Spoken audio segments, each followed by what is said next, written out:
Hello, my dear students. You're welcome in RK Institute. I am Dr. RK Saini, and today I am going to discuss colligative properties of the solution. Introduction. Some properties of the solution which depends upon the number of solute particle are termed as colligative properties. Meaning ये हुआ कि solution की ऐसी properties जो solute के particle के number पे depend करती हैं, 2 मोल 5 मोल एक्सेट्रा, उन प्रॉपर्टीज को कहते हैं colligative properties. They are four, namely relative lowering of vapour pressure, elevation of boiling point, depression in freezing point and osmotic pressure. Solute के नेचर के बेस पे अब आप फिर समझना ये क्या किस पर डिपेंड करती है, नंबर ऑफ सॉल्यूट पार्टिकल. अब मैं बोलता हूं कि सॉल्यूशन में सॉल्यूट पार्टिकल की नेचर भी कुछ बदल जाती है कई बार. तो जब नेचर के बेस पे, on the basis of the nature of solute particle, they are also two types. For example देखिए आप ध्यान से, on the nature of solute के बेस पे, नेचर ऑफ सॉल्यूट, मैं आपको दो सॉल्यूट दिखाता हूं. देखिए एक बात ध्यान से, एक सॉल्यूट तो लेता हूं यूरिया, फर्स्ट केस लेता हूं यूरिया. पहला है मेरे पास में यूरिया, इसका वेट लिया मैंने 60 ग्राम. 60 ग्राम का मतलब आपको समझा दूं कि मैंने इसको 1 मोल लिया. 1 मोल था सॉलिड होता है, इसको साथ ड्रॉप कर दिया मैंने, इसका एक्वा सॉल्यूशन बना लिया. ये इसका एक्वा सॉल्यूशन हो गया यूरिया का.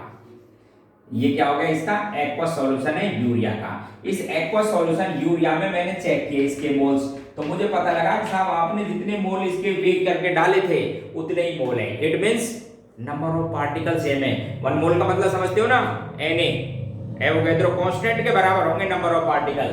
तो पहला सॉल्यूट मेरे पास यूरिया. क्या खास बात कि जितने मॉलिक्यूल्स या जितने मोल्स आपने लिए सॉल्यूशन बनाने के लिए, उस सॉल्यूशन में भी number of particles remains constant, neither increase nor decrease. तो एक सॉल्यूट तो ऐसा. एक और दिखाता हूं आपको. देखिए एक सॉल्यूट और देखो, एक सॉल्यूट देखो साहब आप, बेंजोइक एसिड.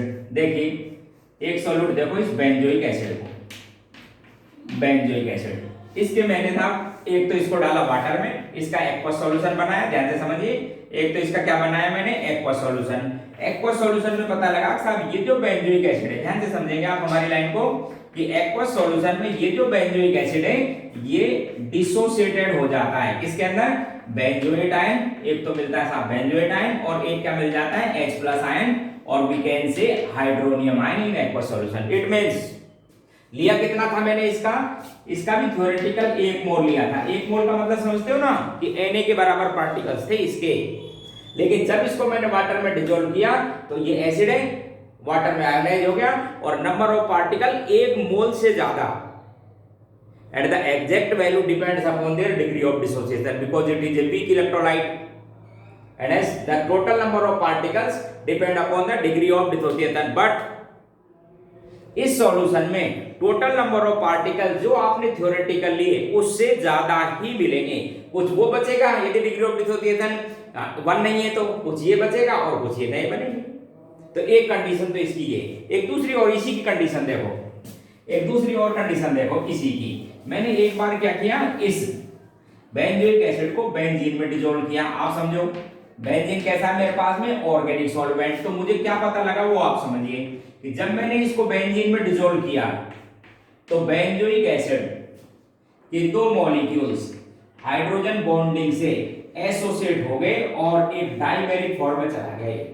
किसमें चला गए, डाइमेरिक फॉर्म में, क्योंकि सॉल्वेंट कैसा था, covalent, particularly covalent, aprotic and non polar solvent. It means मैंने लिया था 1 मोल. 1 मोल का मतलब समझते हो, Na पार्टिकल. लेकिन यहां पर 2 पार्टिकल या 2 मॉलिक्यूल एसोसिएट होकर एक जैसा बिहेव करेंगे तो number of particle decrease in comparison to theoretical particles. तो वापस सुनिए आप. तो कई बार क्या होता है कि पहली लाइन कि ये प्रॉपर्टीज किस पर डिपेंड करती है, नंबर ऑफ सॉल्यूट पार्टिकल की. सॉल्यूट के 2 हैं, 5 हैं, 10 हैं. दूसरी line, on the basis of the nature of solute they are also 2 types, namely normal colligative properties and abnormal. अब ध्यान से सुनो, if solute particle neither dissociate nor associated in the solution like a urea, then these are known as normal colligative properties.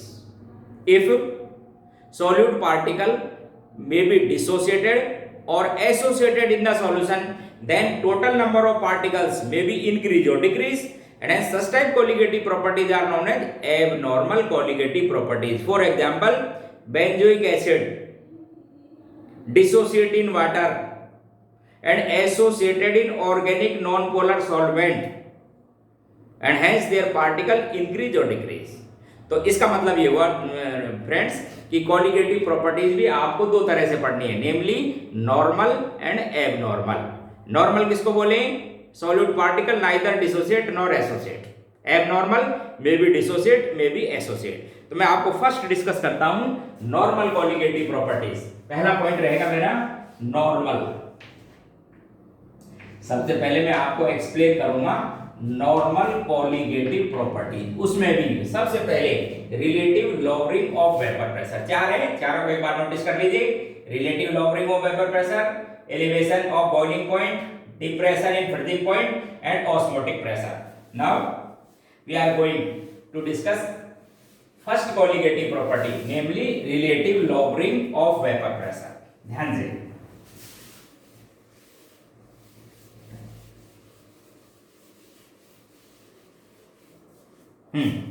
तो हमने क्या किया, ये हमारे पास में pure solvent like as water, ये मेरे पास में प्योर सॉल्वेंट है लाइक एज वाटर सॉल्वेंट, और मैंने इस सॉल्वेंट में कोई नॉन वोलेटाइल सॉल्यूट डिजोल्व करके इसका सॉल्यूशन बना रखा है। क्या बना रखा है? ये सॉल्यूशन। किससे? Non volatile solute. It is solution which contain non-volatile solute। non-volatile solute का मतलब समझ गए कि वो वेपर्स में कन्वर्ट नहीं होता। मैं आपको एक बात क्लियर कर देता हूं, solution is a homogeneous mixture of two or more component. ध्यान से, is a homogeneous mixture, it means uniform composition throughout the solution. तो जब मैंने नॉन वोलेटाइल जैसे यूरिया वगैरह डाला तो नॉन वोलेटाइल जो सॉल्यूट होगा उसके पार्टिकल भी सरफेस को ऑक्यूपाई करेंगे। होमोजेनियस का मतलब तो ये कि आप तो कहीं भी चेक कीजिए इसका, आपको कंपोजिशन यूनिफॉर्म मिलेगा। It means homogeneous. अब देखो, अब मैंने इन दोनों को, इट इज ए सॉल्वेंट और it is solution which contain non volatile solute in this solvent. अब मैंने किसी टेम्परेचर पर रख रखा है। अब सुनिए आप ध्यान से, जब मैंने एक ही टेम्परेचर पर रख रखा है तो ये अंडरस्टूड है कि साहब सॉल्वेंट का वेपर प्रेशर ज्यादा होगा in comparison to solution, because the surface of non volatile particle, surface of solution occupied by non volatile particle also, therefore the number of vapours are less in solution in comparison to solvent, in comparison to solvent, or we can say if non-volatile solute present in the solution, then their vapor pressure is always less than the vapor pressure of solvent, because some solute particles are occupying surface of the solution। इसका मतलब ये हुआ कि यदि solution में कोई non volatile solute है तो उसके पार्टिकल भी सरफेस पे होंगे, उसके पार्टिकल भी होंगे तो वेपर्स कम बनेगी। किसके कंपैरिजन में? प्योर सॉल्वेंट के में। तो ये जो कमी हुई यहां पर, इसका वेपर प्रेशर ज्यादा आएगा, इसका कम आएगा। इस डिफरेंस को कहते हैं लॉवरिंग ऑफ वेपर प्रेशर। इसका क्या नाम है? Lowering of vapour pressure. Suppose solvent के वेपर प्रेशर को लिखा जाए P नोड से और सॉल्यूशन के वेपर प्रेशर को लिखा जाए PS से, तो इसको P naught minus PS is known as lowering of vapour pressure, और मतलब वाष्प दाब में कमी कहते हैं इसको। वापस ध्यान से सुनिए, सपोज मैं आपको एक वैल्यू दिखा देता हूं। सपोज यहां पर जो आपके पास में प्योर सॉल्वेंट है, समझने के लिए इसका वेपर प्रेशर था आपके पास में 700 mmHg, इसका वेपर प्रेशर था 700 mmHg। ये वेपर प्रेशर था साहब आपके पास में सपोज 600 mmHg।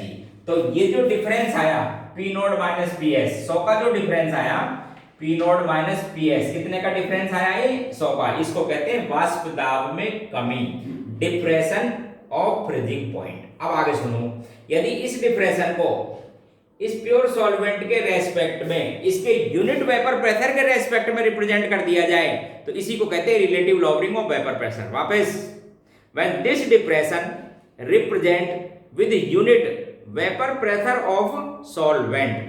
जब सॉल्वेंट के इकाई वाष्प दाब के रूप में इसको लिख दिया जाए तो क्या बोलेंगे, relative lowering of vapour pressure. तो ये वेपर प्रेशर में कमी थी 700 के रेस्पेक्ट में, आप समझो ये कमी थी साहब 700 प्योर था, उसके रेस्पेक्ट में कमी हुई इतनी। मैं बोलता 1 के रेस्पेक्ट में, तो आप बोलते P not minus P S upon 700, और 700 क्या चीज है, पी नॉट। बस इसको कहते हैं relative lowering of vapour pressure. Depression of vapor pressure of solution with respect to unit vapor pressure of pure solvent, then it is known as relative lowering of vapor pressure। ये तो मैंने आपको इसको define किया कि relative lowering of vapor pressure होता क्या है।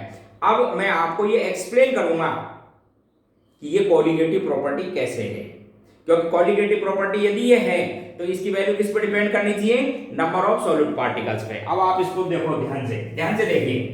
अब इस केस के लिए मैं आपको 2 सॉल्यूशन लेता हूं, देखना। देखिए P not minus P S upon P not is a colligative property. देखिए कैसे प्रूव करूंगा आप समझना। ये तो प्योर सॉल्वेंट है 700 mMHg, एक सॉल्यूशन है मेरे पास। अब आप समझिए 2 सॉल्यूशन लेता हूं मैं। सॉल्यूशन फर्स्ट जिसके अंदर है 6 ग्राम यूरिया। ध्यान से सुनो, नॉन वोलेटाइल है 6 ग्राम।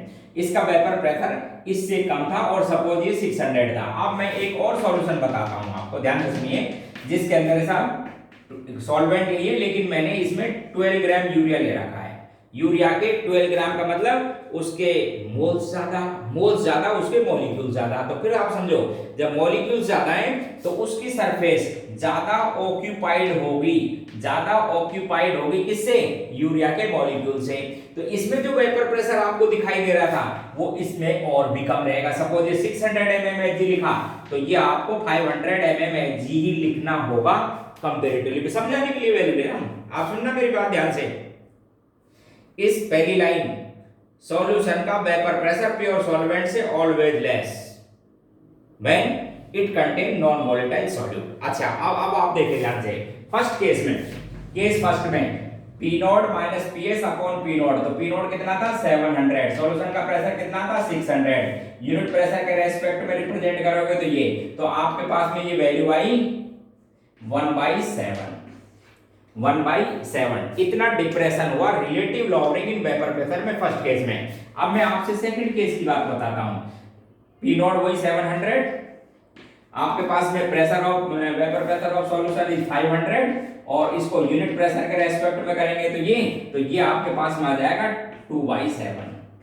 कितना आया 2/7। तो आप ध्यान से देखो 1/7 के कंपैरिजन में ये वैल्यू ज्यादा। अब आप सुनना मेरी बात, ध्यान से सुनना। इसका मतलब है कि relative lowering of vapour pressure ज्यादा हुई जब मैंने सॉल्यूट के नंबर ऑफ पार्टिकल बढ़ा दिए। Here solute only 6 gram means number of particles depend upon their amount or mole. Here number of solute particle more in comparison to 6 gram and as relative lowering of vapor pressure is also greater. It means मतलब ये हो गया सीधा सीधा। आप समझना इस line को, गलती मत कर देना, लाइन समझना। मैं लिख रहा हूं relative lowering of vapor pressure is directly proportional to the number of solute particles। देखिए यहां पर लॉवरिंग कितनी थी आपके पास में, फर्स्ट केस में लॉवरिंग कितनी थी 1/7, सेकेंड केस में 2/7। It is greater. क्यों हो गई ज्यादा, क्योंकि सेकेंड केस में क्या ज्यादा थे, नंबर ऑफ पार्टिकल। तो मैं बोल सकता हूं बहुत इजी कि जैसे ही आप सॉल्यूट के पार्टिकल बढ़ा दोगे relative lowering of vapour pressure is also increase. ध्यान रखना, लेकिन लॉवरिंग कम हो जाएगा, समझना। देखो उल्टा भी समझिए आप।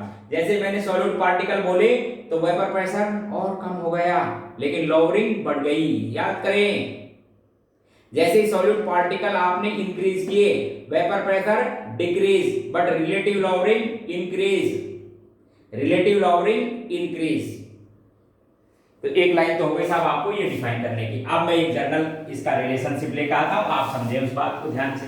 तो मैंने आपको ये प्रूव कर दिया कि relative logarithm of vapour pressure is a colligative property. ठीक है, अब मैं इस फॉर्मूला बताता हूं, अब सुनो ध्यान से। इससे पहली क्लास में मैंने आपको राउट्स लॉ बताया था। राउट्स लॉ क्या कहता है कि साहब किसी वोलेटाइल कंपोनेंट का vapour pressure directly proportional to their mole fraction in solution, ये है अकॉर्डिंग टू राउट्स लॉ। तो मैं इस सॉल्यूशन का यदि वेपर प्रेशर लिखना चाहूं, आपको समझा देता हूं। ए तो लिख रहा हूं मैं सॉल्वेंट के लिए, ये तो किसके लिए लिख रहा हूं, सॉल्वेंट के लिए, और बी लिख रहा हूं साहब मैं सपोज यूरिया के लिए या नॉन वोलेटाइल सॉल्यूट के लिए, ये है साहब सॉल्यूट। अब सुनिए, according to Raoult's law the vapour pressure of volatile component, और we can say vapour pressure of solution, क्योंकि यहां एक ये वोलेटाइल क्योंकि ये तो दूसरा तो है नहीं, is directly proportional to the mole fraction of volatile component. कौन सा है यहां पे volatile, solvent only.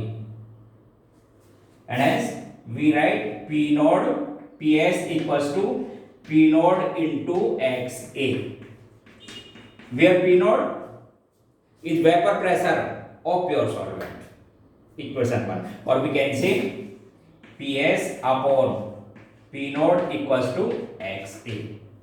We know that sum of the mole fraction of all component is always equals to 1. Therefore this relation is also right PS upon P node equals to 1 minus XB, because we know that sum of the mole fraction of all component equals to always 1. तो मैं XA की जगह क्या लिख सकता हूँ, 1 minus XB, और इस रिलेशन को और लिखना चाहूँ तो देखो इधर इसे लिख सकता हूँ, XB को इधर लिया, XB equals to 1 minus PS upon P naught, और फ्रेंड्स मैं लिख सकता हूं XB equals to P naught minus PS upon P naught. इससे भी आपको एक बात पता लगेगी कि ये जो रिलेटिव लॉगरिथम वेपर प्रेशर है किसके बराबर होता है, मोल फ्रैक्शन। किसकी mole fraction, solute, and solute is non volatile. तो फिर वही कंक्लूजन हुआ कि साहब relative logarithm of vapour pressure किस पे डिपेंड करता है, सॉल्यूट की किसके बराबर होता है, सॉल्यूट की मोल फ्रैक्शन के, और मोल फ्रैक्शन किस पे डिपेंड करेगी, number of particles, because mole fraction is a ratio of the moles of component divide by total number of moles. तो ये फिर मैंने आपको ये प्रूव कर दिया कि क्या चीज है ये, एक कोलिगेटिव प्रॉपर्टीज। दो रिलेशन आ गए, एक और समझाता हूं आपको, देखिए आप इससे 3 क्वेश्चन बताऊंगा, आप समझो पहले इसको, 2-3 में फॉर्मूले आपको जनरेट कर देता हूं।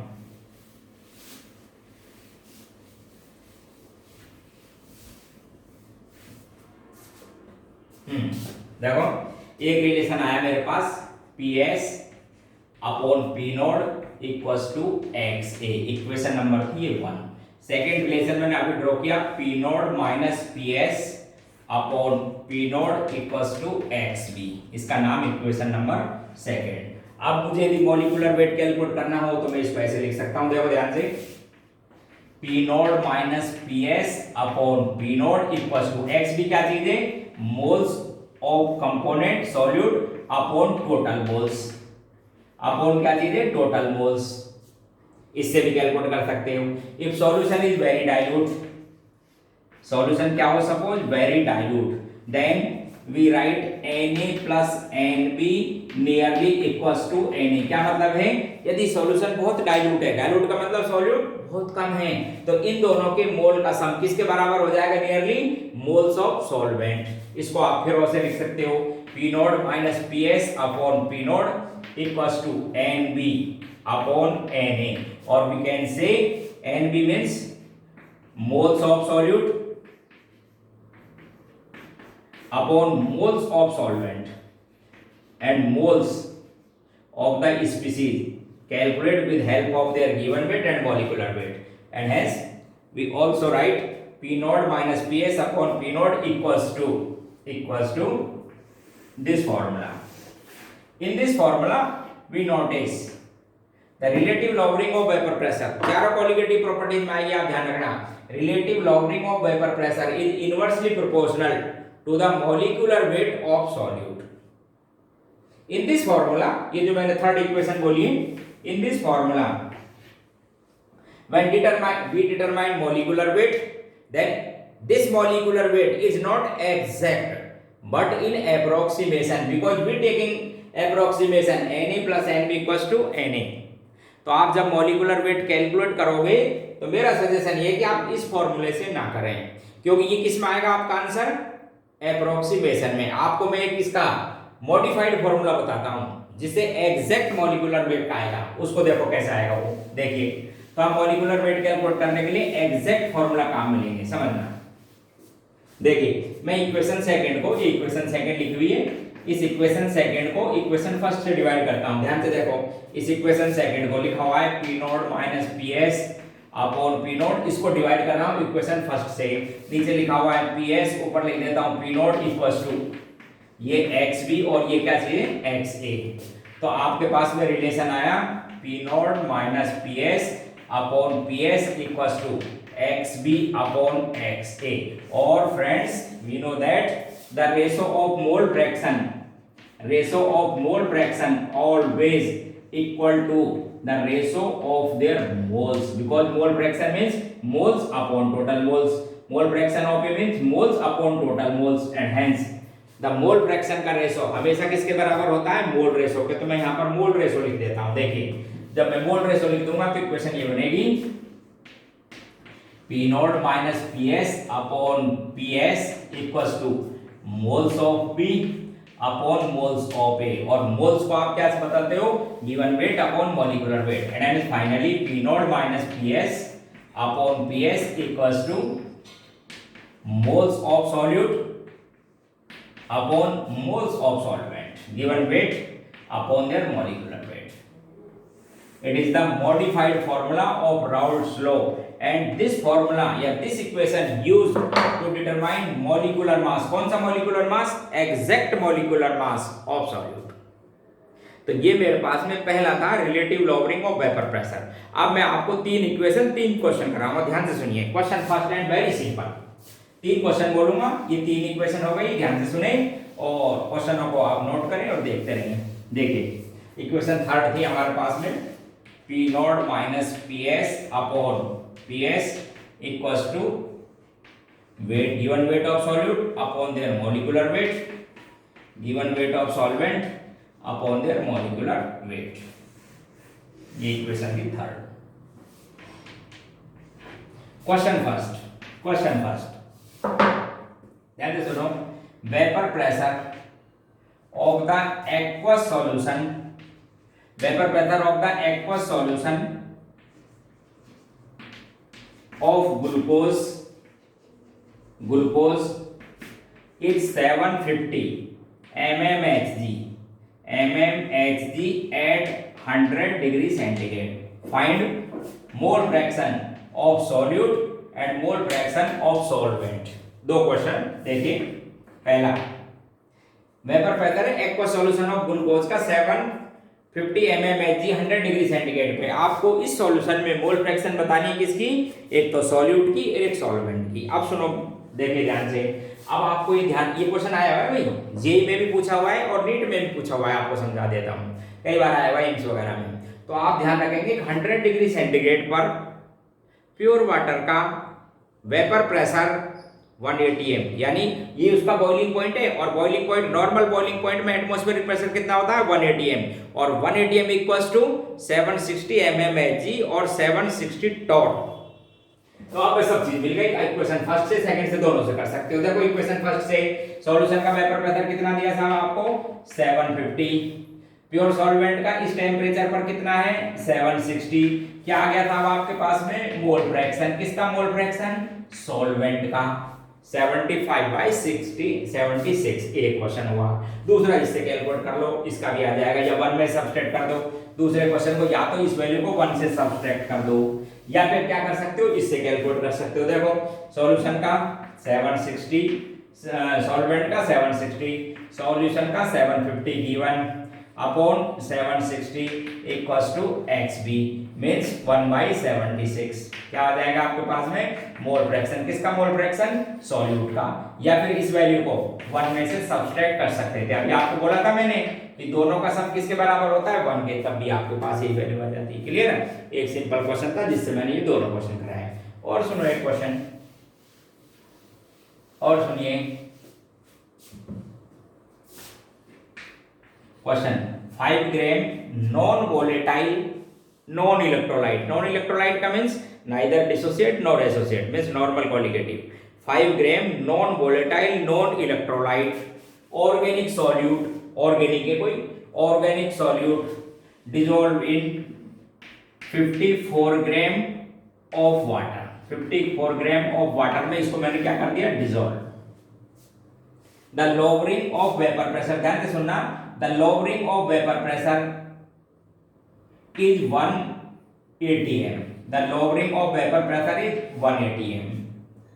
If vapor pressure of solution, ध्यान से सुनिए, if vapor pressure of solution is 0.9 atm, 0.9 atm, find molecular weight of solute. Question एक बार दोबारा समझा देता हूं। 5 gram non volatile non electrolyte organic solute को 54 ग्राम वाटर में डिसॉल्व करके एक सॉल्यूशन बनाया। उस सॉल्यूशन में लोअरिंग इन वेपर प्रेशर, ध्यान रखना है क्या चीज बोल रहा है मैं, लोअरिंग ऑफ वेपर प्रेशर है 1 atm। सॉल्यूशन का वेपर प्रेशर कितना है 0.9 atm। आपको क्या फाइंड करना था, मॉलिक्यूलर वेट ऑफ सॉल्यूट। देखो अब आप समझिए, इसमें फॉर्मूले में डाल देता हूं। P नोट माइनस PS को दे रखा है 1, PS कितना ले रखा था सॉल्यूशन का 0.9। कितना वेट लिया सॉल्यूट का आपके पास में, सॉल्यूट का वेट कितना लिया 5 ग्राम। क्या फाइंड करना था आपको, इसका मॉलिक्यूलर वेट। सॉल्वेंट का वेट कितना लिया 54 ग्राम। सॉल्वेंट वाटर, उसका मॉलिक्यूलर मास 18, मॉलिक्यूलर वेट कितना हो गया उसका 18। तो इस फॉर्मूले से आपके पास में क्या आ जाएगा, मॉलिक्यूलर वेट। कितना मॉलिक्यूलर वेट आ जाएगा, ये हो गया आपके पास में 3 टाइम्स, तो मॉलिक्यूलर वेट हो जाएगा आपके पास में, मॉलिक्यूलर वेट 4.5/3। ये इसका आंसर आ जाता। तो मेरे कहने का मतलब है, आप ये 3 क्वेश्चन थे छोटे छोटे, मैंने कुछ सिंपल से एग्जांपल लिखा आपको एक्सप्लेन किए। ये पहली कोलिगेटिव प्रॉपर्टी थी, क्या नाम था इसका, relative lowering of vapour pressure. Now we are going to discuss elevation of boiling point, second colligative property, elevation of boiling point. ध्यान से सुने,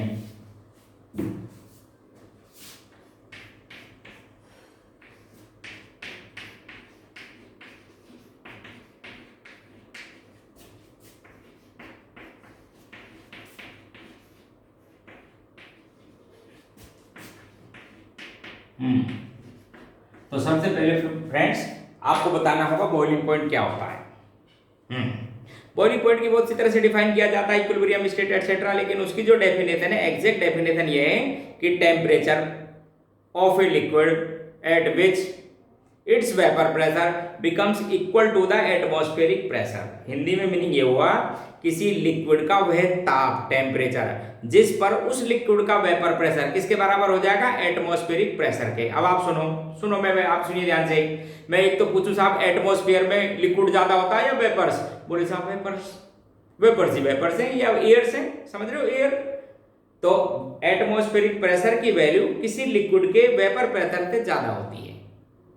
तो आपको क्या करना है, उस लिक्विड को टेम्परेचर देना है, हीट करना है, कितना, जिससे उस लिक्विड का वेपर प्रेशर भी एटमॉस्फेरिक प्रेशर के बराबर हो जाए, तब आप उस टेम्परेचर को बोलेंगे boiling point. If atmospheric pressure is 1 atm then this boiling point is known as normal boiling point। क्या कहेंगे आप इसको, नॉर्मल बॉइलिंग पॉइंट। और with respect to 1 bar it is known as standard boiling point. इधर देखिए, ध्यान से देखना, ध्यान से। सपोज ये मेरे पास में एटमॉस्फेरिक प्रेशर है जिसको आप बोलते हो 1 atm, ऐसे समझा रहा हूं आपको। सपोज ये क्या है आपके पास में, एटमॉस्फेरिक प्रेशर एयर का। एटमॉस्फेयर में क्या चीज है, एयर, उसका प्रेशर है साहब एटमॉस्फेरिक प्रेशर 1 atm की वजह से, ठीक है, कुछ भी नहीं देता तो 1 atm। और समझो यहाँ पर ये कोई साहब रखा हुआ है लिक्विड। अब लिक्विड क्या आप समझिए, ये प्योर सॉल्वेंट है, ये लिक्विड है, जैसे मैंने बोल दिया ये सॉल्वेंट है कोई आपके पास, सॉल्वेंट किसी टेम्परेचर पर रखा हुआ है, तो सीधी सी बात है लिक्विड में इतनी वेपर्स नहीं होंगी जितनी एटमॉस्फेयर में होती है, इसलिए इसका इस सॉल्वेंट का इस टेम्परेचर पर वेपर प्रेशर उससे कम है। जैसे उसके अंदर साहब मैंने आपको समझाने के लिए कितनी ले रखी थी, 12 लिख रखी थी, तो इसका मैंने बोला 4 ही है। अब क्या करोगे, बढ़ाते जाओ इसको, टेम्परेचर करो साहब, इसको गर्म करना शुरू करो, हीट करो इसको। अब आप इसको हीट कीजिए, कितना हीट करेंगे, जिससे इसके पास भी इतनी वेपर्स हो जाएंगी इसमें है। तो मैंने साहब इसको हीट किया, ध्यान से सुनना, हीट किया हीट किया हीट किया, तो हीटिंग से इसके पास भी वेपर प्रेशर किसके बराबर हो गया, इसके बराबर।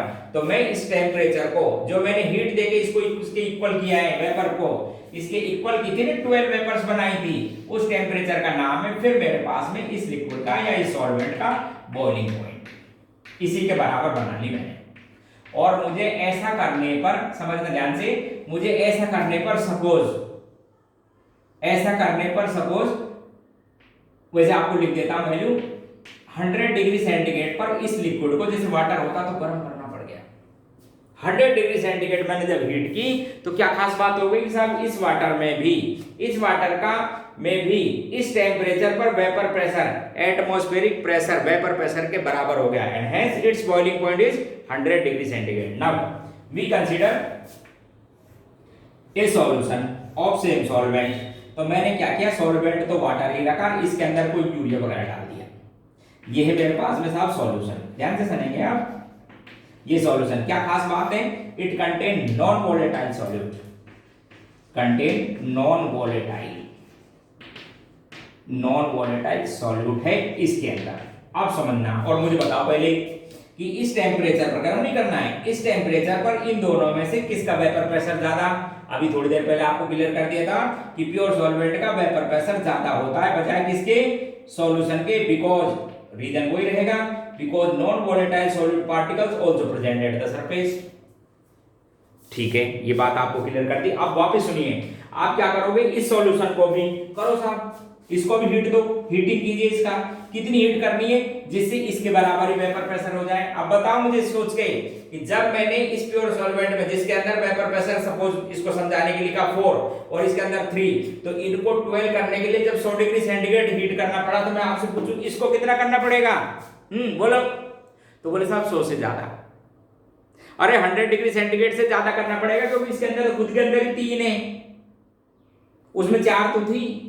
इसका मतलब जब मैं इसके वेपर प्रेशर को इसके इक्वल करूंगा, तो इसका बॉइलिंग पॉइंट, इसका जो बॉइलिंग पॉइंट है वो इस 100 डिग्री सेंटीग्रेड से तो ज्यादा ही रहेगा, चाहे कुछ भी लिखो बस। तो इसी को कहते हैं एलिवेशन ऑफ बॉइलिंग पॉइंट। बोल दूं, it means boiling point of A solution is always greater than the boiling point of pure solvent if solution consists non-volatile solute, and this difference is known as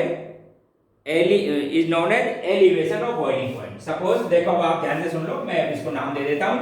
suppose इस solvent का boiling point था TB not और इस solution का boiling point है TB, इसको denote कर देता हूँ TB से, उसको लिख दिया TB नॉट से। तो ये जो डिफरेंस है, किसका difference, boiling point of solution minus boiling point of pure solvent, इसका नाम था एलिवेशन ऑफ बॉइलिंग पॉइंट, इसको डेल्टा टीबी से मैंने डिनोट कर दिया। क्लियर। अब मुझे मैं ये प्रूव करूंगा कि भाई it is a colligative property. अरे ये भी तो समझाओ कि कोलिगेटिव प्रॉपर्टी कैसे है। तो देखिए, देखो मैं आपके लिए एक सिंपल सा एग्जांपल लूंगा और समझाऊंगा अभी 1 मिनट में। ये सॉल्यूशन फर्स्ट था, इसके अंदर 6 ग्राम यूरिया था। अब मैं एक और ले रहा हूं आपको समझाने के लिए। एक सॉल्यूशन सेकंड है जिसके अंदर 12 ग्राम यूरिया है। तो सोचो पहले तो बताइए फ्रेंड्स, इस 6 ग्राम यूरिया में वेपर प्रेशर इससे तो कम है, तो मैं बोलूं इस 12 ग्राम का, बोले इससे भी कम और इससे भी कम। सपोज इसमें 3 वेपर बन रही हैं, तो आप बोले इसमें तो और भी कम बनेगी क्योंकि नंबर ऑफ पार्टिकल ज्यादा। जब सॉल्यूट पार्टिकल ज्यादा तो surface more occupied. It means it required more temperature than solution first, by which its vapor pressure becomes equal to the vapor pressure of atmosphere. Suppose the boiling point of this solution is 102 degree, then the boiling point of this solution is 103 degree centigrade. Here the elevation is 2 degree. In solution first, elevation 2 degree. 102 minus 100. And in solution second, the elevation of boiling point is 3 degree. Means elevation of boiling point बढ़ गया. कब? जब आपने solute के particle बढ़ा दिए. और मैं आपको वही बात एक्सप्लेन कर रहा हूं कि जो सॉल्यूट के पार्टिकल, ऐसी प्रॉपर्टीज जो किस पर डिपेंड करती हो, number of solute particles are colligative. It means elevation of boiling point is another example of colligative properties. तो सुनो देख वापस, इसका मतलब मैं ये बोल सकता हूं कि साहब ये जो एलिवेशन ऑफ बॉइलिंग पॉइंट है आपके पास में, एलिवेशन ऑफ जो बॉइलिंग पॉइंट है, ये भी कोलिगेटिव प्रॉपर्टी है. और आपको पता है इंट्रोडक्शन में ये लाइन बोली कि colligative properties are directly proportional, it depends upon the number of solute particles. अब यहां पर सुनिए आप, सॉल्यूट के पार्टिकल्स को काउंट करने के लिए नंबर हमारे पास एक ही चीज है, मोल. इसके अलावा हम कोई काउंटिंग यूनिट जानते ही नहीं केमिस्ट्री में. वापस, what is the counting unit in chemistry? Is a mole, only one mole. अच्छा, सॉल्यूशन में मोल की दो तरह से काउंट किया जाता है. एक तो कैपिटल है, एक तो काउंट करते हैं मोल पर लीटर में, और एक काउंट करते हैं मोलिलिटी मोल पर किलोग्राम में. अच्छा, ये जो वैल्यू है ध्यान से सुन लो, ये वैल्यू क्या चीज है आपके पास में? Weight by volume unit. और ये कैसी है आपके पास में? Weight by weight, mole upon mass of the solvent. Therefore this value capital M, this value can be changed by the application of temperature, because weight volume unit and the volume can be changed, but the weight by weight unit remains constant by the application of temperature, and hence molality is better counting unit of the mole in the solution by the application of temperature. जब temperature की कभी application हो तो moles को count करने के लिए better unit क्या लिखोगे? स्मॉल m, कैपिटल M नहीं. क्लियर कर दिया. क्या है इसमें? वॉल्यूम. वॉल्यूम तो टेम्परेचर से चेंज हो सकता है, पता नहीं कितना बॉइलिंग पॉइंट हो. ठीक, इसलिए काउंटिंग यूनिट में कौन सी लूंगा? स्मॉल m, कैपिटल नहीं.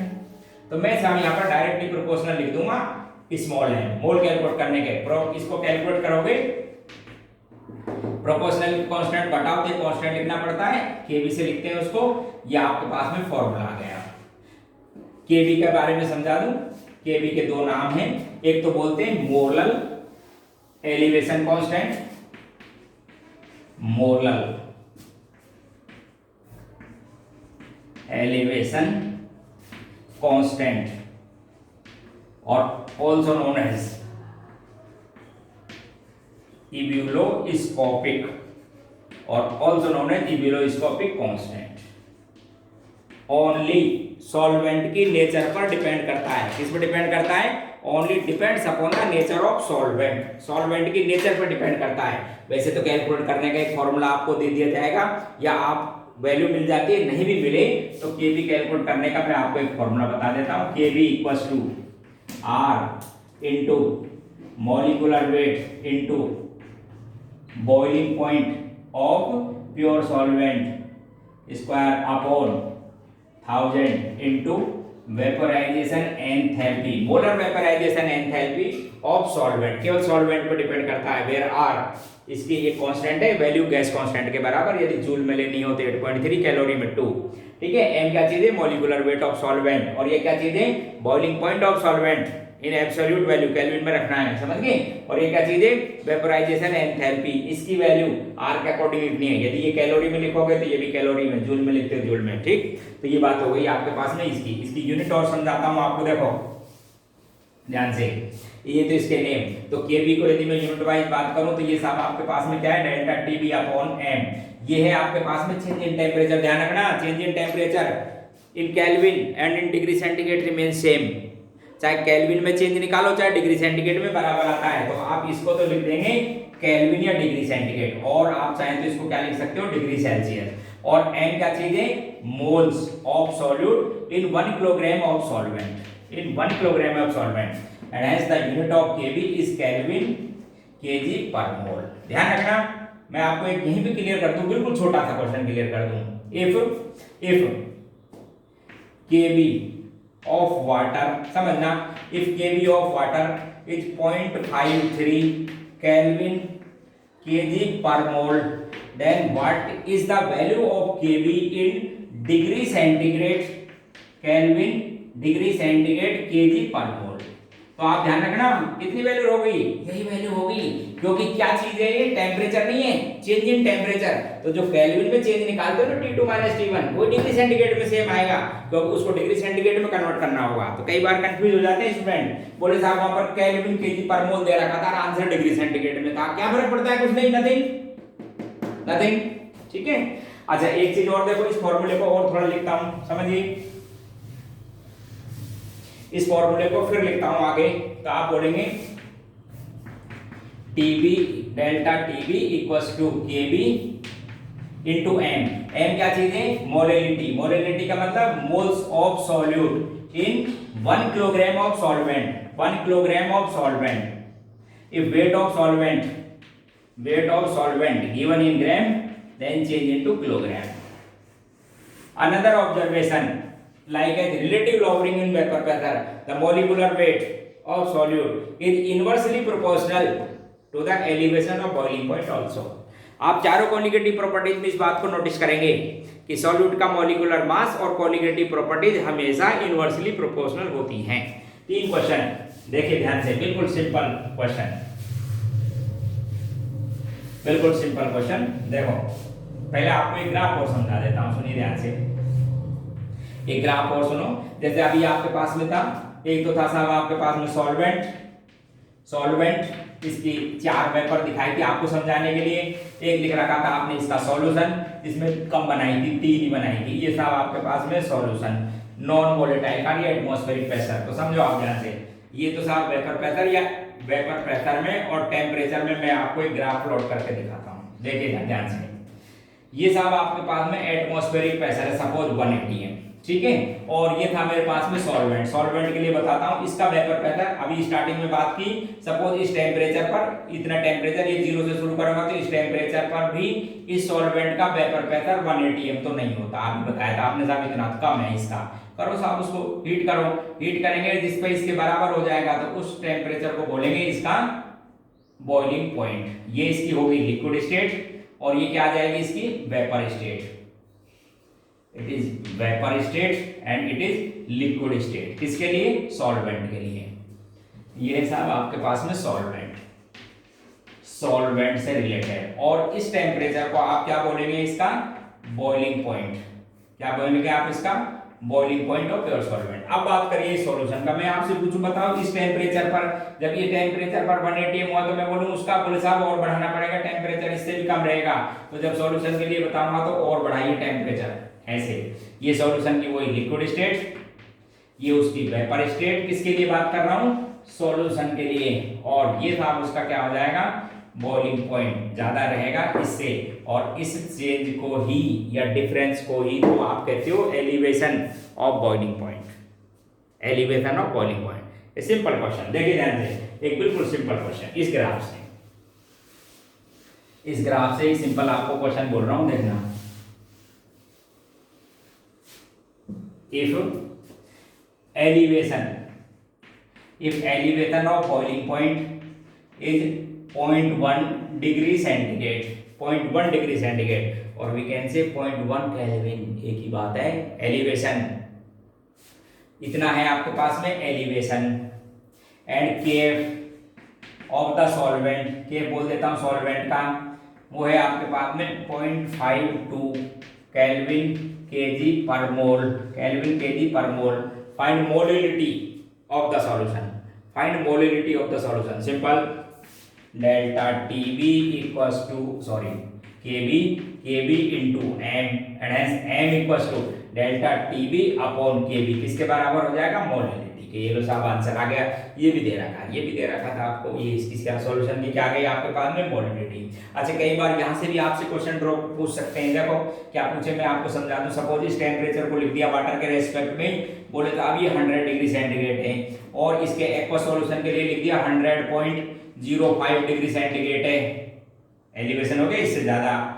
और बोले था वाटर का केबी आपको दे रखा है, सपोज ये वाटर का केबी है, Kb of water, find molality of the solution. फिर इसी फॉर्मूले से करेंगे, देखो find molality of the solution. Graph से देखिए तो ये तो हो गया आपके पास में elevation of boiling point. Question फिर वापस,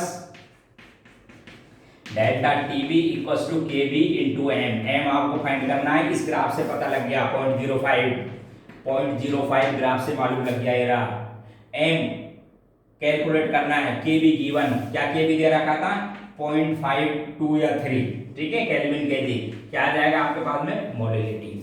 तो इस तरह से क्वेश्चन थे एलिवेशन ऑफ बॉइलिंग पॉइंट से रिलेटेड। एक और क्वेश्चन छोटा सा बिल्कुल सिंपल, एक सिंपल क्वेश्चन और पूछूंगा, देखिए एक क्वेश्चन और समझो। 1.8 gram glucose, 1.8 gram glucose dissolved in 100 gram of water, dissolved in 100 gram of water,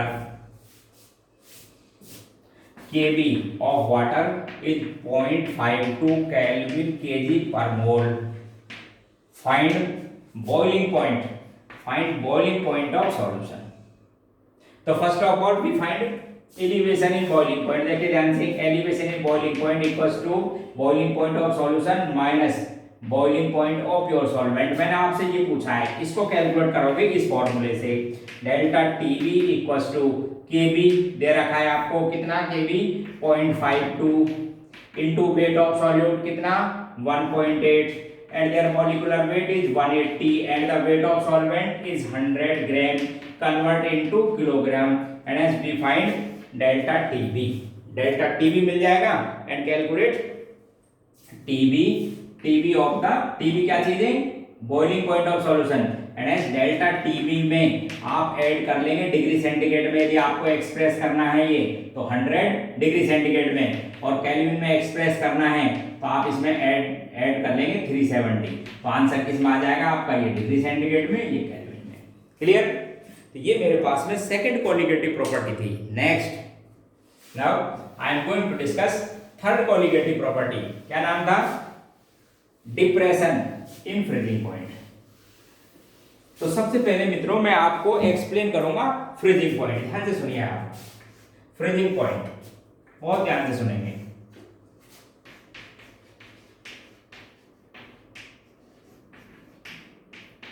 freezing point, ये साहब मेरे पास में वाटर है, ये क्या है मेरे पास में लिक्विड वाटर है।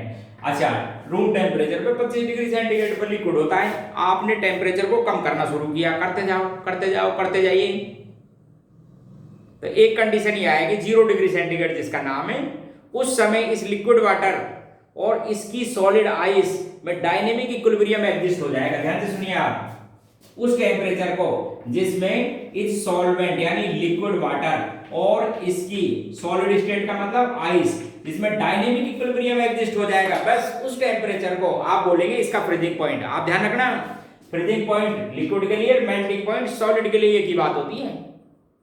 वापस, a temperature at which dynamic equilibrium, कौन सा डायनेमिक, आपको बता दूं इस केस पे जो भी आपका टेम्परेचर होगा, जैसे 0 डिग्री सेंटीग्रेड है तो उस 0 डिग्री सेंटीग्रेड पर डायनेमिक का मतलब आपको क्लियर कर देता हूं, neither water nor ice separated but their conversion rate are equal.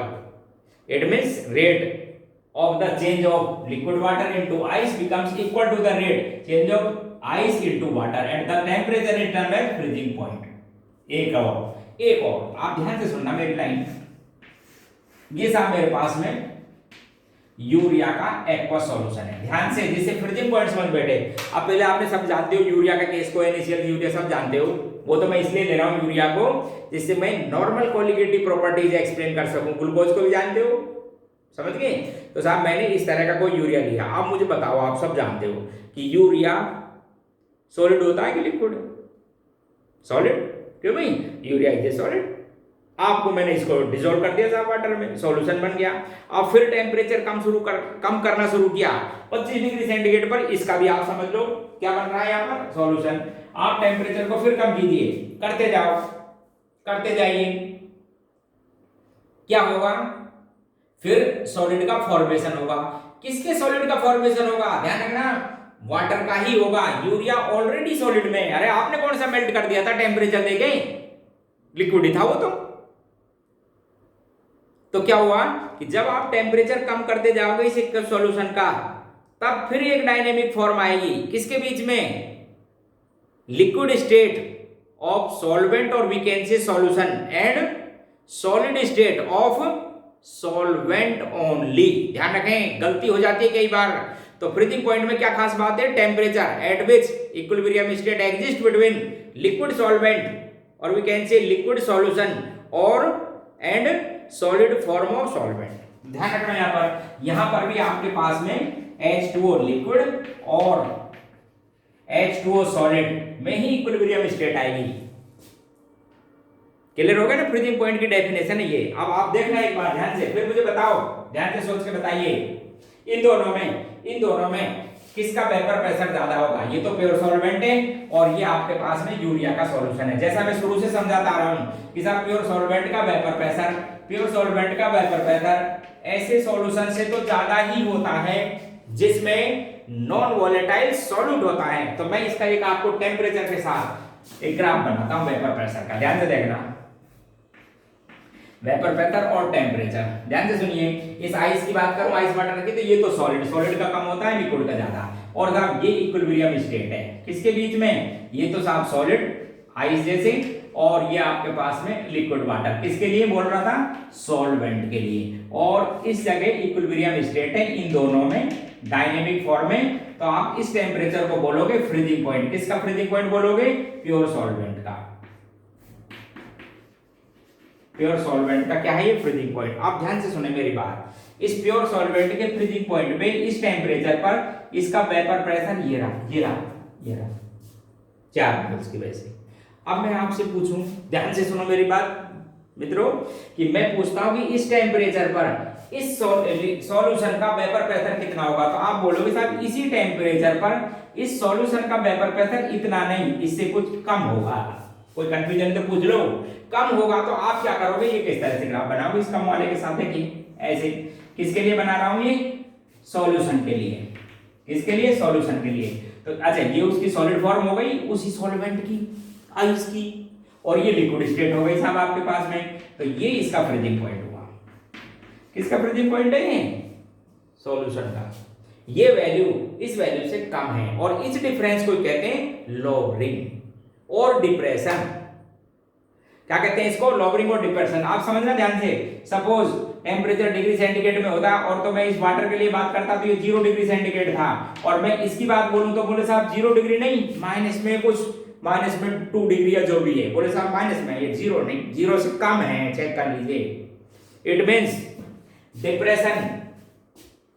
Depression in freezing point is also a colligative property because depends upon the number of solute particles। जितने आप solute particle बढ़ाओगे, फिर देखना एक बार ध्यान से सुनना। यहाँ पर साहब आपके पास में 6 ग्राम यूरिया, इसका बॉइलिंग पॉइंट ये है, वेपर प्रेशर ये था। एक और देखना, और देखो इधर इस सॉल्यूशन में मेरे पास में 12 ग्राम यूरिया। मैं आपसे पूछूं बताना 6 ग्राम का वेपर प्रेशर इतना है तो 12 ग्राम का कितना है, बोले इससे भी कम। तो आपसे पूछता हूं इसी टेम्परेचर पर इसका, बोले इतना भी नहीं, इससे भी कम। ये रहा देखो, ये रहा। ये किसके लिए हो गया, सॉल्यूशन सेकंड के लिए, ये सॉल्यूशन फर्स्ट के लिए। आप चेक करना इसका फ्रीजिंग पॉइंट तो इससे भी नीचे चला गया। यदि ये -2 है तो ये -4 हो गया। ऐसा क्या कर दिया आपने ऐसा इसमें, बोले साहब सॉल्यूट के पार्टिकल बढ़ा दिए, यही तो किया। उधर 6 ग्राम यूरिया, इधर 12 gram urea. It means those properties, या कह देता हूं मैं आपको, depression in freezing point is another example of colligative property because it depends only या upon the number of solute particles. And hence we can right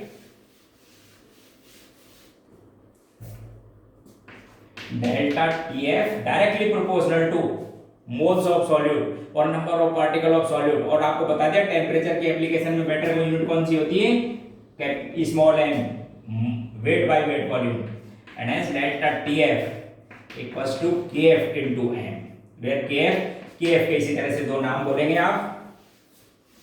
It is known as molar depression constant as well as cryoscopic constant।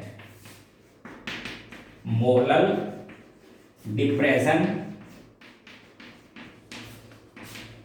Constant, molar depression constant, और also known as, एक नाम और है, cryoscopic constant.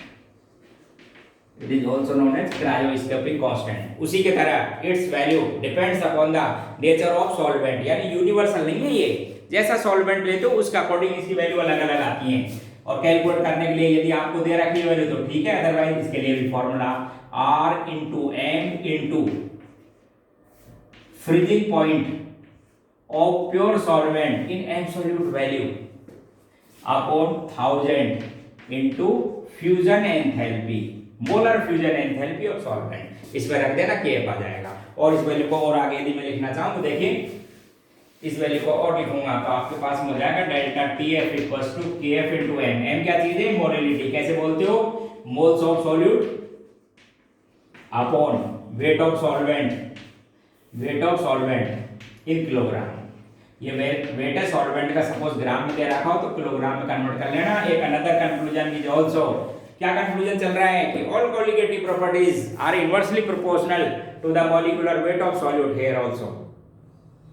तो इस तरह से आपके पास में क्या बन जाते हैं? डिप्रेशन इन फ्रीजिंग पॉइंट से। 2-3 क्वेश्चन देखिए आप ध्यान से। Question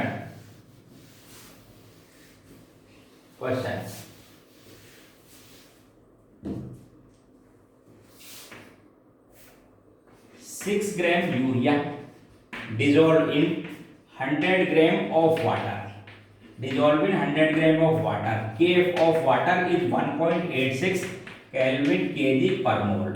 Find freezing point of solution। क्या करना है आपको? freezing point of solution। तो friends first of all we find depression in freezing point, और depression in freezing point find करने का आपके पास में एक फॉर्मूला है, वो बता देता हूं आपको। देखो KF value 1.86, wait of solute 6 gram, molecular weight of solute 60 gram, wait of solvent in kilogram and hence the delta TF कितनी आ जाएगी ये वैल्यू? ये तो हो गया 1, ये तो ये वैल्यू हो जाएगी 1.86। क्या है ये 1.86? Depression in freezing point. और मैंने डिप्रेशन नहीं पूछा, मैंने क्या पूछा है आपसे? Freezing point of solution. उसके लिए आपको क्या फॉर्मूला देखना, इसको आप इस क्वेश्चन को देखिए और मैं आपको एक चीज और समझाऊंगा इससे रेस्पेक्ट में। इसको देखो एक बार ध्यान से। तो डेल्टा TF इक्वल टू था TF नोट माइनस TF, ये पूछा है मैंने आपसे। तो आप क्या करोगे? इसको कैलकुलेट करना यदि आपको है तो इस freezing point of pure solvent, यदि आपके पास में वाटर है तो डिग्री सेंटीग्रेड में लिखना चाहो तो 0 डिग्री सेंटीग्रेड, और केल्विन में लिखना चाहो तो 273 में से ये वैल्यू सब्सट्रैक्ट करनी होगी आपके पास। इसलिए आपके पास आंसर आएगा माइनस में 1.86 डिग्री सेंटीग्रेड। इसका मैं आपको एक ग्राफ समझाता हूं, उससे मैं आपको एक क्वेश्चन समझाऊंगा जिससे आप समझने की कोशिश करें। देखो इसका एक ग्राफ देखो, ये था साहब वेपर प्रेशर और ये टेम्परेचर, अभी मैंने आपको समझाया था। देखो इधर ये तो वाटर के लिए, सपोज ये तो किसके लिए था? सॉल्वेंट वाटर के लिए, ये इक्विलिब्रियम स्टेट थी दोनों में। ये इसका फ्रीजिंग पॉइंट था और ये वेपर प्रेशर, अभी थोड़ी देर पहले बात की थी। ये बताई थी साहब मैंने आपको इस सॉल्यूशन के लिए जो मैंने यहाँ पर क्वेश्चन लिया। ये फ्रीजिंग पॉइंट कितना है? 0 डिग्री सेंटीग्रेड, और ये फ्रीजिंग पॉइंट कितना आया था? माइनस का 1.86 डिग्री सेंटीग्रेड इस क्वेश्चन में। देखिए अब आप क्वेश्चन सुनना मेरा। यहाँ पर क्या खास बात थी? इस सॉल्यूशन में 100 ग्राम वाटर था, कितना डिजोल्व कर रखा था आपने? 6 ग्राम यूरिया, 6 ग्राम यूरिया ये सॉल्यूशन था। अब सुनिए आप ध्यान से, ये 0 डिग्री सेंटीग्रेड इसका कम। यदि इस सॉल्यूशन को, यदि इसी सॉल्यूशन को और कूल कर दिया जाए, टेम्परेचर और कम कर दिया जाए, और मैं कह देता हूं साहब इसका टेम्परेचर में माइनस का 2.86 डिग्री सेंटीग्रेड कर देता हूं, तो क्या पूरा वाटर 100 ग्राम वाटर ही रहेगा क्या? नहीं। और ये क्वेश्चन कितनी ही बार पूछा गया है कि साहब ऐसा करने थे जो कितने ग्राम आइस सेपरेट होगी वो कैलकुलेट करो। वापस मैं कहता हूं इस सॉल्यूशन को मैंने और कूल किया, कितना कर दिया? माइनस 286 डिग्री सेंटीग्रेड तक इसका टेम्परेचर डिक्रीज कर दिया। ऐसा करने से कितने ग्राम वाटर आइस में कन्वर्ट हो जाएगा, या कितनी आइस सेपरेट होगी। तो यहाँ देखो, अब आप इस ग्राफ को देखना, ये वैल्यू है माइनस की 1.86, तो यहाँ पर वो वैल्यू आती, सपोज ये वैल्यू होती माइनस की 2.86 ग्राम, तो अब आती ये इक्विलिब्रियम स्टेट होती। तो पहले वाले में और अब में इक्विलिब्रियम स्टेट क्या होती इस टेम्परेचर पे। तो ये जो वैल्यू है ये किस में कन्वर्ट हो गई, आइस में। किसमें, आइस में। अब आपको कैलकुलेट करना हो ना तो इसी फॉर्मूले से करना, और यहां पर तो लिखना डिप्रेशन इन फ्रीजिंग पॉइंट कितना 2.86, ये वैल्यू सेम, ये भी सेम। और आप क्या कैलकुलेट करोगे, वेट, किसका वेट, सॉल्वेंट का जो इस सॉल्यूशन में है, ये कैलकुलेट कर लेना। और ये जितना वेट आएगा, आप जो इनिशियल वेट है सॉल्वेंट का 100 ग्राम, उससे सब्सट्रैक्ट कर देना, आपके पास में जितनी आइस सेपरेट हुई उसकी अमाउंट आ जाएगी। ओके, ठीक। अब मैं आपको एक लास्ट कोलिगेटिव प्रॉपर्टी और है जिसका नाम है ऑस्मोटिक प्रेशर, उसे एक्सप्लेन करता हूं। Last colligative property osmotic pressure.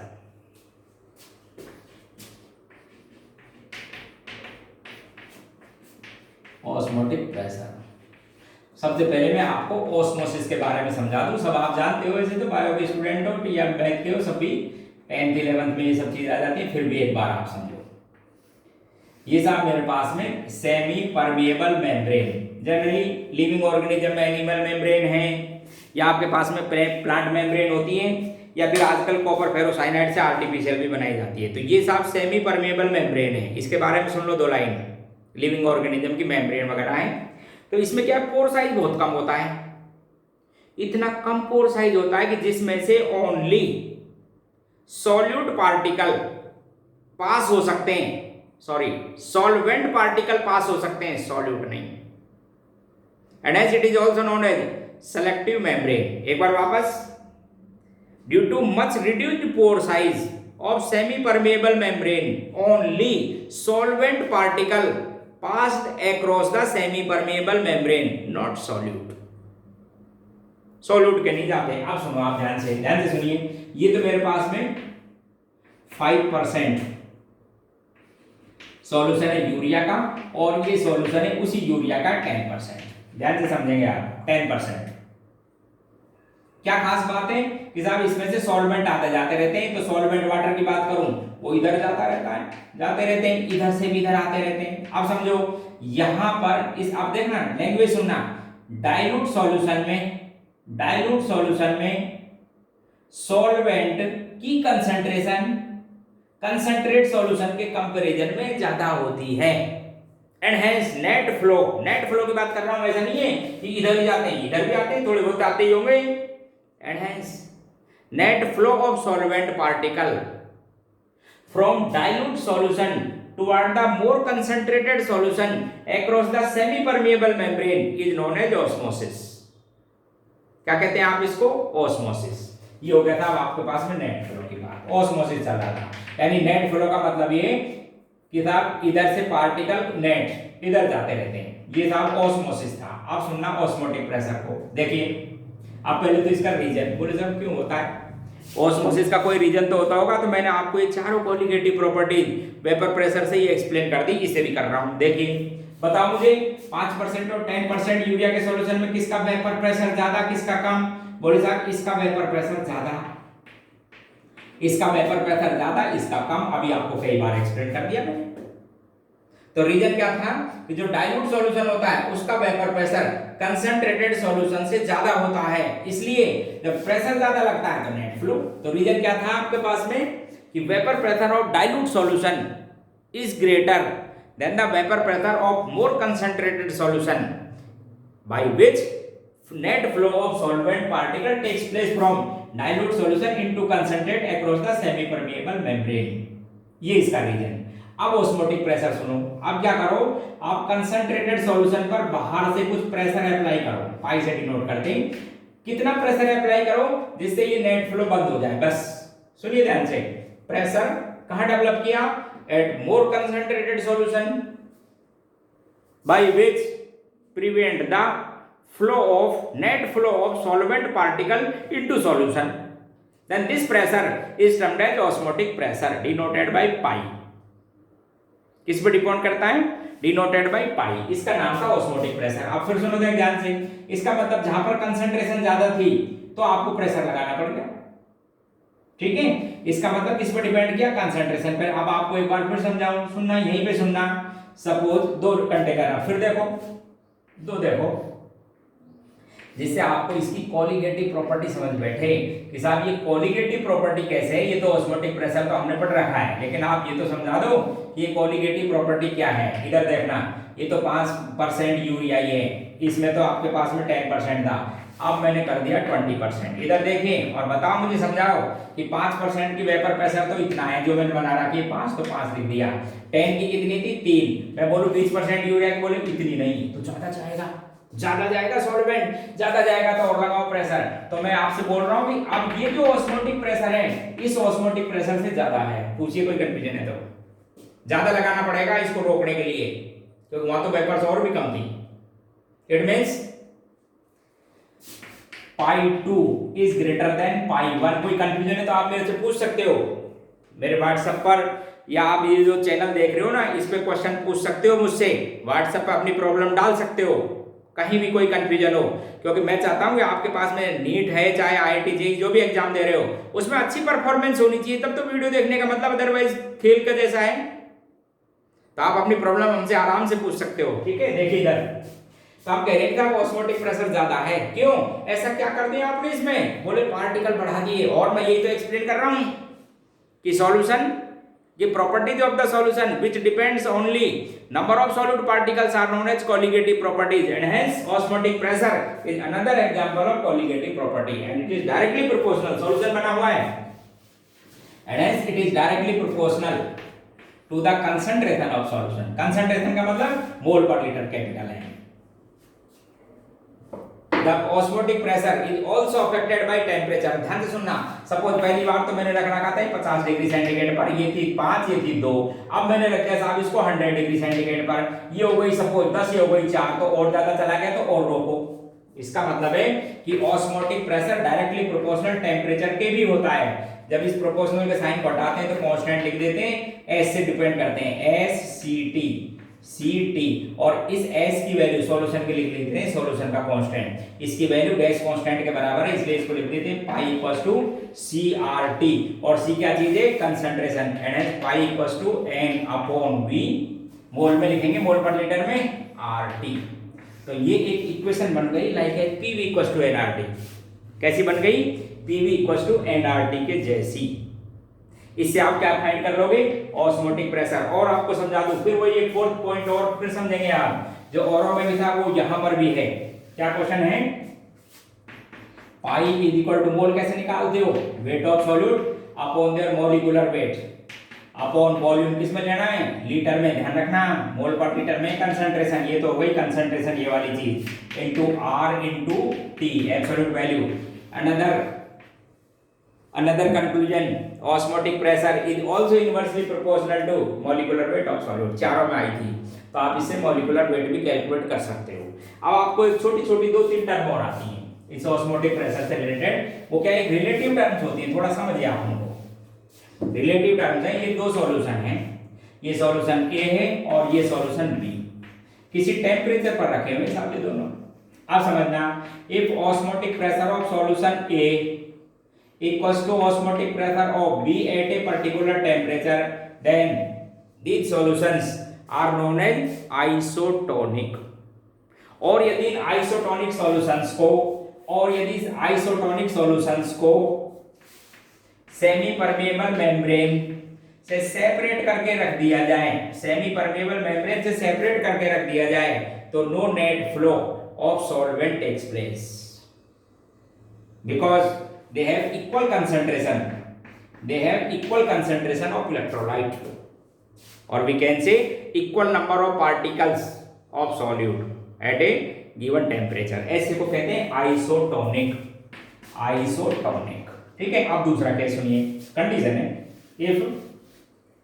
if osmotic pressure of A is greater than the osmotic pressure of B, it means high osmotic pressure solution is known as hypertonic, and low osmotic pressure is known as hypotonic। Therefore one solution is hypertonic and another one is hypotonic. और इसका osmotic pressure ज्यादा, it means concentration C में ज्यादा, किससे concentration B में। और आप ध्यान रखना यदि इनको पास पास रख दिया जाए सेमी परमेबल मेम्ब्रेन से, तो अभी थोड़ी देर बाद बताई कि जिसमें कंसंट्रेशन ज्यादा उसकी ओर सॉल्वेंट पार्टिकल का नेट फ्लो हो जाएगा, किससे? From semi permeable membrane. तो कई बार ऐसे क्वेश्चन आते हैं कि साहब ग्लूकोज के सॉल्यूशन में आरबीसी रख दी, बताओ आरबीसी स्वेल अप होगी या श्रिंक हो जाएगी या कोई इफेक्ट नहीं होगा। तो आप चेक कर लेना कि ग्लूकोज के सॉल्यूशन में क्या कंसंट्रेशन है, आयंस कितने और बाहर अंदर आरबीसी में क्या है, उससे आप आंसर देना। एक फिनोमिना और है छोटा सा, उसको और समझा देता हूं आपको, जिससे ये आपका कोलिगेटिव प्रॉपर्टीज पर्टिकुलरली कौन सी हो जाएंगी, नॉर्मल वाली। समझो देख ध्यान से, ये मेरे पास में एक इन्वर्टेड फनल है, जिसमें मैंने इन्वर्टेड फनल है, उस फनल में ग्लूकोज का सॉल्यूशन ले रखा है। समझ लो इसका सॉल्यूशन है, ग्लूकोज का सॉल्यूशन है इसमें, और इस सॉल्यूशन को एक्वा सॉल्यूशन है ग्लूकोज का, और सेमी परमेबल मेम्ब्रेन से सेपरेट करके और साफ वाटर में रख रखा है इसको। सेमी परमेबल मेम्ब्रेन से सेपरेट करके कहां रख दिया इसको, सॉल्वेंट में रख दिया, जैसे वाटर में एनी सॉल्वेंट। अब आपको पता है अभी थोड़ी देर पहले कि साहब जो सॉल्वेंट है वो क्या है, सेमी परमेबल मेम्ब्रेन से हाई कंसंट्रेशन थे, खुद की हाई कंसंट्रेशन थे, 100% वाटर है, से लो कंसंट्रेशन, खुद की लो कंसंट्रेशन को फ्लो करने लग जाएगा। अच्छा, इसका ऐसा करने से इस ग्लूकोज का वाटर पहले से चेक कर लेना, तो ये जो लेवल है ये रेज होने लग जाएगा, बढ़ने लग जाएगा साहब, ऐसे बढ़ता जाएगा। अब जैसे ही यहाँ पर कॉलम में प्रेशर जनरेट होने लग जाएगा तो फ्लो ऑफ सॉल्वेंट पार्टिकल थे उनका फ्लो कम होता जाएगा। और देखो जैसे जैसे हाइड्रोस्टैटिक फोर्स या प्रेशर जनरेट होने लग जाएगा इस कॉलम में, इनका धीरे धीरे फ्लो कम होने लग जाएगा। और ध्यान से, और एक हाइड्रोस्टैटिक प्रेशर जो इस कॉलम में जनरेट हुआ, जिसकी वजह से इनका नेट फ्लो बिल्कुल बंद हो जाए, तो आप इस हाइड्रोस्टैटिक प्रेशर को भी, इस कॉलम के हाइड्रोस्टैटिक प्रेशर को भी ऑस्मोटिक प्रेशर बोलेंगे। किसके बराबर होता है ये, HdG। H इसकी हाइट है, डेंसिटी और डी रेगुलेटिविटी, it is also osmotic pressure. तो मैं ऑस्मोटिक प्रेशर कैसे बोल सकता हूं, ये hydrostatic pressure developed in column by which prevent the flow of solvent particle into solution across the semi permeable membrane, then this hydrostatic pressure is also termed as osmotic pressure। Clear? एक छोटी बात और, एक छोटी सी बात और, जो आजकल जनरली आरओ होते हैं ना, रिवर्स ऑस्मोसिस, उसके लिए बता रहा हूं। रिवर्स ऑस्मोसिस आप समझिए इस लाइन को, इसका एक आजकल यूटिलिटी भी है, हर घरों में लगा होता है ये आरओ कहते हैं शॉर्ट में, और वाटर प्यूरिफाइंग में काम में लिया जाता है मेनली। आप समझना ध्यान से। तो ये तो साहब मेरे पास में सॉल्वेंट था, सपोज वाटर, और ये कोई उसका सॉल्यूशन था यूरिया वगैरह का, ऐसे तो इधर जा रहा था ये पार्टिकल। अब आपने क्या कर रखा था, ऑस्मोटिक प्रेशर लगा रखा था, जिससे नेट फ्लो बंद कर दिया था, इसका नाम था ऑस्मोटिक प्रेशर। इसके रिवर्स सुनिए, आप इस सॉल्यूशन पर प्रेशर जनरेट करो, कितना, इसके ऑस्मोटिक प्रेशर से ज्यादा। जब ज्यादा जनरेट करोगे तो सॉल्वेंट पार्टिकल का नेट फ्लो सॉल्यूशन से प्योर सॉल्वेंट की ओर होने लग जाएगा। बस इसी को कहते हैं रिवर्स ऑस्मोसिस। क्या डेफिनेशन हुई कि प्रेशर कहां जनरेट किया, कहां डेवलप किया, एट द सॉल्यूशन, कितना, from their osmotic pressure by which flow of solvent particle takes place from solution into solvent or more concentrated solution into dilute solution across the semi permeable membrane, then this process is known as reverse osmosis। very useful process। RO तो कहते हैं जो घर में water purifier करने में काम लिया जाता है, सी वाटर पर्टिकुलरली समुद्र का जो पानी होता है ना, उसको पीने योग्य बना, उसमें मिनरल बहुत होते हैं, तो उसको पीने के लायक बनाने के लिए क्या काम में लिया जाता है, रिवर्स ऑस्मोसिस। ठीक है दोस्तों, तो आज की क्लास में यहीं पर एंड करता हूं। आप इस टॉपिक को बहुत अच्छी तरह तैयार करेंगे, पर्टिकुलरली कोलिगेटिव प्रॉपर्टीज थी, सॉल्यूशन का टॉपिक था, नीट में भी और आईआईटी में भी इसका क्वेश्चन हर साल आता रहता है और बेसिक टॉपिक है। इससे अगली क्लास में मैं आपको एबनॉर्मल कोलिगेटिव प्रॉपर्टीज, जो स्टार्ट तो मैंने कर ही दी, एबनॉर्मल कोलिगेटिव प्रॉपर्टीज समझाऊंगा पहले, फिर वान टॉप फैक्टर से कैसे आइसोलेट कैलकुलेट करते हैं वो दिखाऊंगा। ठीक है, तो आप जुड़े रहना हमसे और हमारे चैनल को सब्सक्राइब कर देना। Okay, thank you.